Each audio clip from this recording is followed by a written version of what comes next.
بہت سارے لوگ ایسے ہیں جنہیں صحیح بات کا پتہ چل گیا ہے، وہ فیصلہ کرنے میں دیر کر رہے ہیں، انہیں سمجھ آ گئی ہے کہ بہتر یہی ہے کہ میں وقت پہ مسجد آیا کروں، انہیں سمجھ آ گئی ہے بہتر یہ ہے کہ سویرے اٹھ کے نا واٹس ایپ بعد میں دیکھوں، پہلے قرآن پاک کی زیارت کر لیا کروں۔ سمجھ انہیں ہے، سمجھ ہے کہ باتیں زیادہ کرنے سے بہتر ہے درود و سلام زیادہ پڑھا جائے، پتہ انہیں ہے، وہ فیصلہ ہی نہیں کر رہے، ارادہ نہیں بنا رہے، توجہ نہیں کر رہے۔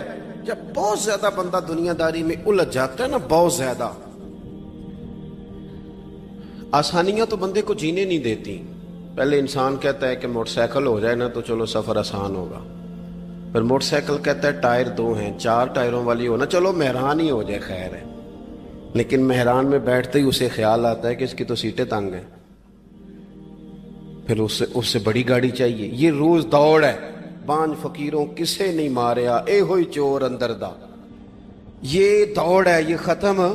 حضرت ابوبکر صدیق رضی اللہ تعالیٰ عنہ امیر تھے، ہمیں تو نا جی ایک سے ایک کھانا، اور آج یہ نہیں کھانا، آج میری مرضی کا کھانا، یہ میری مرضی کا، یہ میرے بچے کی مرضی کا، یہ فلانے کی مرضی کا، وہ خواہشات کا انبار۔